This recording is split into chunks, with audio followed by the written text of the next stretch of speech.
नाम प्रीति है। मैं राजस्थान के अलवर जिले की रहने वाली हूँ और वर्तमान में मैं पॉलिटेक्निक स्टूडेंट हूँ और मैं प्लान इंडिया के साथ 5 सालों से जुड़ी हुई हूँ और प्लान इंडिया ने वाईईपी का ग्रुप बनाया हुआ है जिसकी मैं एक सदस्य भी हूँ। वाईईपी मतलब यूथ एडवाइजरी पैनल, मतलब युवाओं का एक संगठन।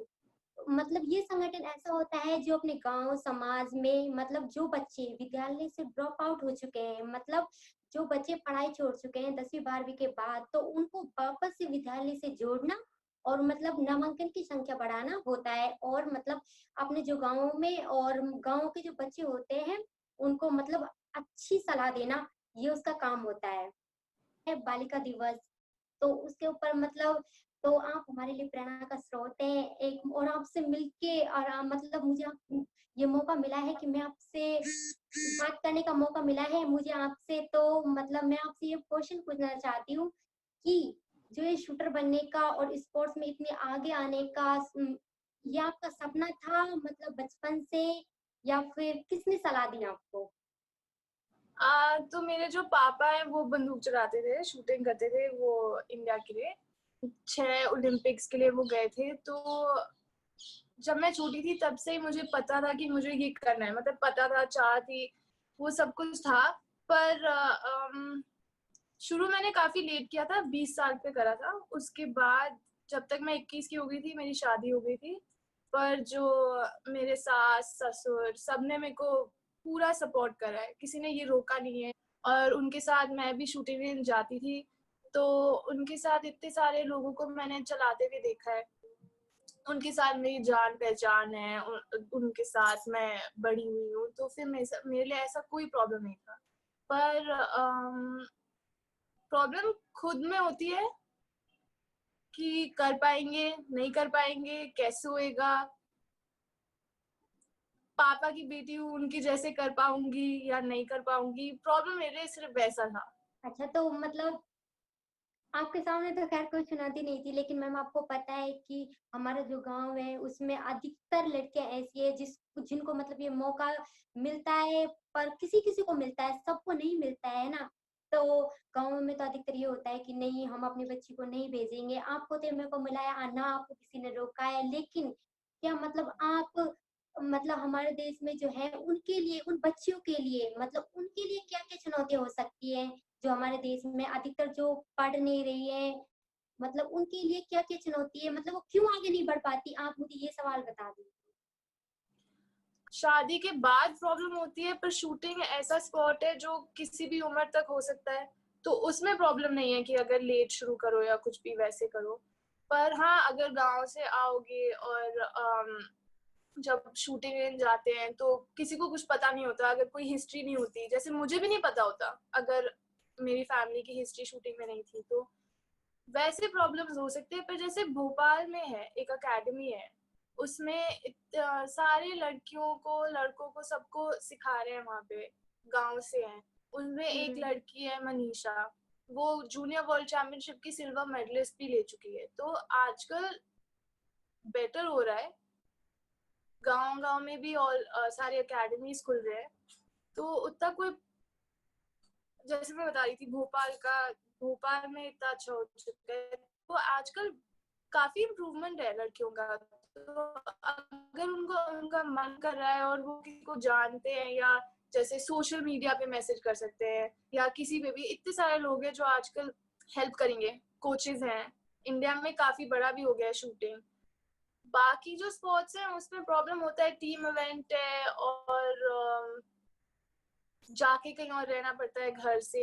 तो जैसे दिल्ली में शूटिंग रेंज है, पर राजस्थान में शूटिंग रेंज जयपुर में है, किसी किसी किसी के गांव के पास ही होता है, तो वो प्रॉब्लम्स होते हैं। ये मतलब फिर ये उन लड़कियों के लिए मतलब ये चुनौती है कि हाँ, इस अशिक्षा की वजह से वो आगे नहीं पहुंच पाती है, ये मतलब उनके लिए चुनौती है उनके जीवन में, या फिर नहीं है? उनके जीवन में तो होएगा, ऑफ कोर्स होएगा, क्योंकि अब पढ़ोगे नहीं तो फिर काम वगैरह आगे कैसे होएगा। स्पोर्ट्स में कोई पढ़ाई का प्रॉब्लम नहीं है ना, उसमें अकेडमीज में स्कूल भी करवा देते हैं, साथ में कॉलेज भी करवा देते हैं। पूरी तरह से नहीं मिल पाती है, जिसकी वजह से वो आगे नहीं बढ़ पाती है। तो ये भी उनके जीवन में शायद मैं मानती हूँ कि ये भी उनके लिए चुनौती है। क्या आप भी मानती हैं कि हाँ, रियली में अशिक्षा भी उनके लिए एक चुनौती है? है तो आई मीन सिर्फ लड़कियों के लिए नहीं, आजकल के ज़माने में तो लड़कों के लिए भी है। पढ़ना तो सबके लिए ज़रूरत है, ज़रूरी तो सबके लिए है। अगर पढ़ोगे नहीं तो आगे कैसे बढ़ोगे, बच्चों को क्या सिखाएँगे? अगर अगर हाउसवाइफ बन रहे हो तो फिर भी बच्चों को क्या सिखाओगे? और अगर जॉब करना है तो उसके लिए तो इम्पोर्टेंट है ही।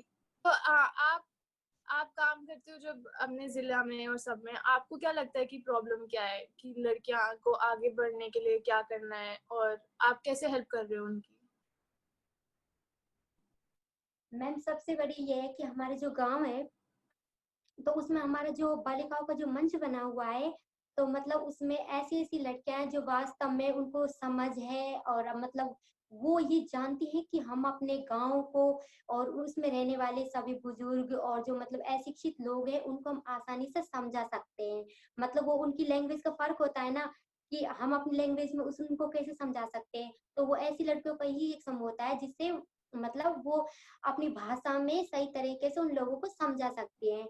तो जिसकी वजह से जो उनकी बच्चियाँ हैं, बच्चे हैं, तो वो अपने बच्चों को विद्यालय से भी जोड़ते हैं और हमारे साथ काम करने के लिए मौका भी देते हैं। और जो हमें मतलब जो लड़कियाँ हैं, गाँव की लड़कियाँ हों या फिर हमारे समूह या संगठन की जो लड़कियाँ हैं, उनको किसी भी प्रकार की कोई भी प्रॉब्लम होती है, तो मतलब अगर कुछ थोड़ी बहुत पैसों की हेल्प होती है, तो हम आपस में ही सब थोड़ा-थोड़ा इकट्ठा करके और फिर जिस लड़की को ज़रूरत होती है उसको दे भी देते हैं। और अगर कोई ऐसी ही बड़ी ज़्यादा बात है जिसको हम नहीं सँभाल सकते, तो जो हमारे गाँव गाँव में सरपंच होता है, तो उस बात को हम सरपंच के सामने लेके जाते हैं। तो वो सरपंच हमारी उस कार्य में बहुत ही हेल्प करता है, जिससे ये जो हमारा ये लड़कियों का संगठन बना हुआ है, ये बहुत ही अच्छे तरीके से काम कर रहा है। और हमारे इस संगठन की सबसे अच्छी खास खूबी ये है कि अब की बार जो लॉकडाउन लगा था, उसमें हमारे जो संगठन की लड़कियाँ हैं, उन्होंने मतलब 2 लड़कियों का बाल विवाह रुकवाया था। तो उनमें वो बाल विवाह ऐसा था कि उस लड़की की एज में अभी 6 माह की कमी थी, तो मतलब सारी लड़कियों ने मिलकर आवाज़ उठाई और उसको मतलब कि जब तक ये 18 साल की नहीं हो जाती तब तक आप इनकी शादी मत कीजिए। वैसे उसकी एंगेजमेंट हो चुकी थी, बट जब हमने उनको समझाया तो उन्होंने उनकी जो शादी वो थोड़ा आगे सरका दी और जब तक वो 18 साल की हो गई थी उसके बाद उसकी शादी हो गई।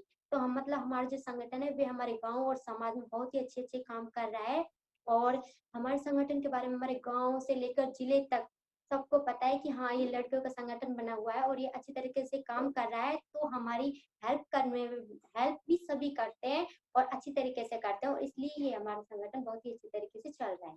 वाह! और आप कितने साल के हो? 20 आपकी शादी नहीं हुई अभी? 28 नहीं, और घर में अभी तो मेरी कौन-कौन बड़ी है? दीदी है। मम्मी है, बड़ी दीदी है और छोटी 2 बहनें और हैं और 1 भाई है, 5 बहनें। अच्छा, वाह! और ये आपने काम कब शुरू करा? मैम 5 साल हो गए जब मतलब मैं 10th क्लास में थी, तो मतलब तब से ही हमारा ये समूह बना है। आपने लड़कियों की मदद करना जब शुरू करा, कैसे करा? मैंने लड़कियों मतलब फर्स्ट में तो ये है कि मतलब जो मेरी फैमिली वाले हैं, उनको भी ये बात बहुत ही अच्छी लगती है कि भई किसी की मदद करो, किसी को अगर हेल्प मिल रही है तो मतलब जितना हमसे हो सकता है हम उनकी हेल्प कर सकते हैं। इसी वजह से मतलब हमारे जो अलवर में संस्था बनी हुई है अहमियत, तो वो भी हमारी मतलब हेल्प करती है कि भई आप भी अपने गाँव की लड़कियों को आगे बढ़ाओ, उनको कुछ मतलब ऐसी शिक्षा दो, ऐसी सीख दो जिसकी वजह से वो लड़कियाँ मतलब अगर ज़्यादा पढ़ी-लिखी नहीं है, अगर मान लो वो कम पढ़ी-लिखी हैं, तो भी वो मतलब अगर थोड़ा बहुत भी पढ़ जाएँ, हमारी जो सीख से थोड़ा बहुत भी पढ़ जाएँ, तो कम से कम अपना फैमिली चला सकती हैं अच्छी तरीके से और मतलब शादी के बाद भी अपनी अगली फैमिली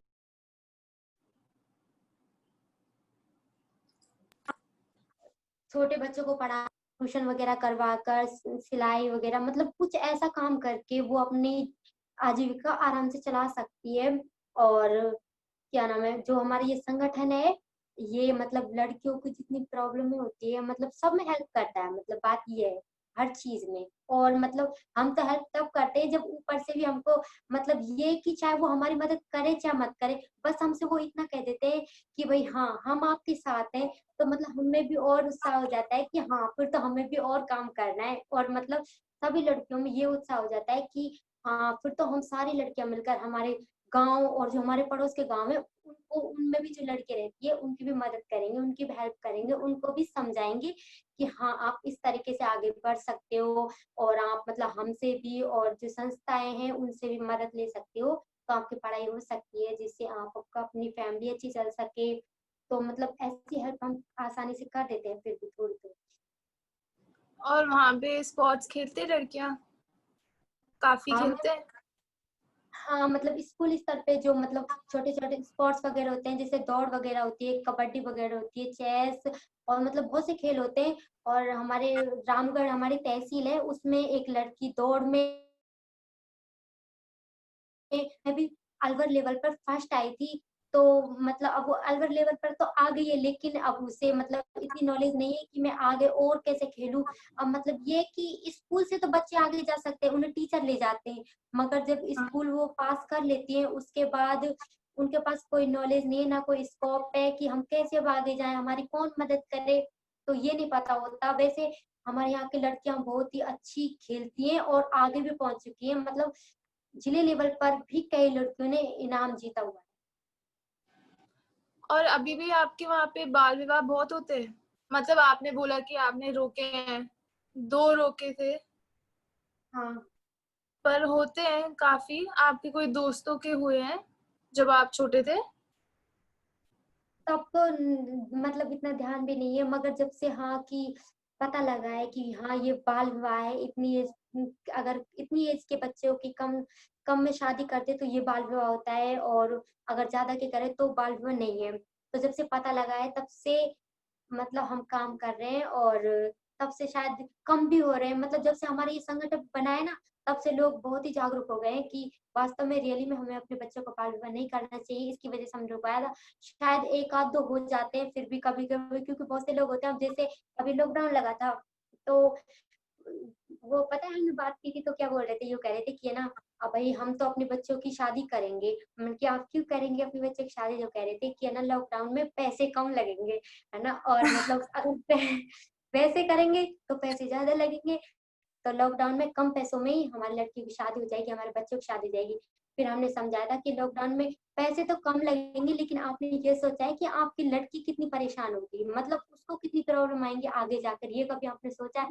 तो कहते कि नहीं, शायद ये तो हमने नहीं सोचा, और फिर क्या है तो शादी कर देंगे बाद में भेज देंगे। मन की तब तो बिल्कुल भी नहीं होता। अगर आपकी लड़की पढ़ रही है और आप उसकी शादी कर देते हो, तो मैम आप ही बताइए क्या ये पढ़ाई रेगुलर ऐसी हो सकती है जैसे पहले होती थी? बिल्कुल नहीं होती। शादी के बाद तो ना लड़कियां ना हाँ। चाहे भी कि पढ़ाई करनी है तो भी नहीं कर सकती, मतलब उसकी पढ़ाई बहुत ही ज्यादा छूट जाती है, चाहे वो कितनी कोशिश कर ले, लेकिन फिर भी उतना नहीं पढ़ पाती जितना पहले पढ़ सकती है, बिल्कुल नहीं पढ़ पा सकती। अगर उसकी इच्छा हो तो लड़ लुड़ के पढ़ सकती है। हाँ इच्छा हो तो फिर भी, लेकिन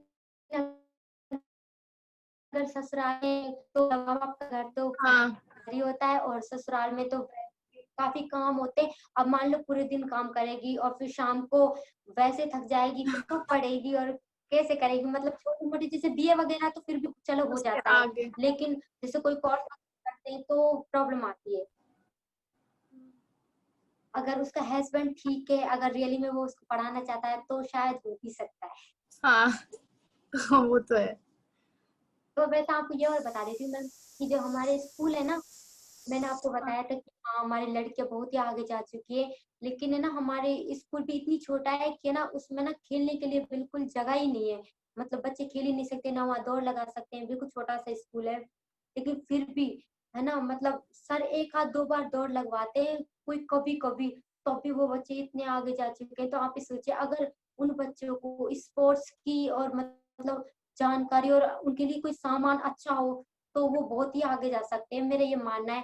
तो मैम आप जो हमारे समाज की, हमारे गांव की जो लड़कियां हैं, ऐसी लड़की जो रियली में खेल रही हैं, स्पोर्ट्स में आगे बढ़ रही हैं, तो उनके लिए कोई मैसेज, कोई संदेश आप देना चाहती हो जिसकी वजह से मतलब उनको नॉलेज मिलेगी, और मतलब बहुत ही सीख मिलेगी आपसे।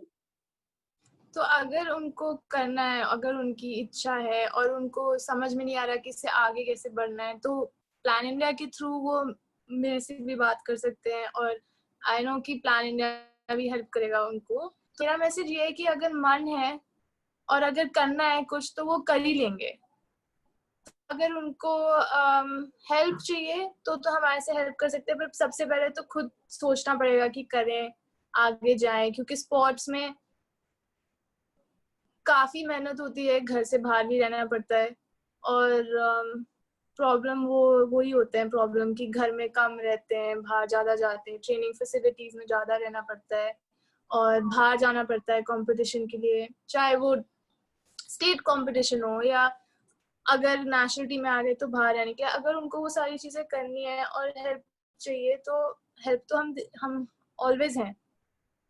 प्लान इंडिया के थ्रू मेरे से पूछ सकते हैं, जब भी उनको कुछ भी क्वेश्चंस है मैं आंसर कर दूंगी, हेल्प कर दूंगी। जी किसी से मिलाना है तो मिलवा दूंगी, तो बता देना। ये कि मतलब जब अपने मन में ही अगर किसी काम को करने के तो रियली में हम पा सकते हैं उसको, अगर मन में ही नहीं है कर कि हमें सकते हैं। काम नहीं करना तो नहीं कर सकते। तो कुछ और नहीं अब है। बदल भी तो रहे, मूवीज नहीं देख रहे, पिक्चरें नहीं देख रहे, दंगल देखा है ना? हाँ मैम। तो हो रहा है, चेंज हो रहा है।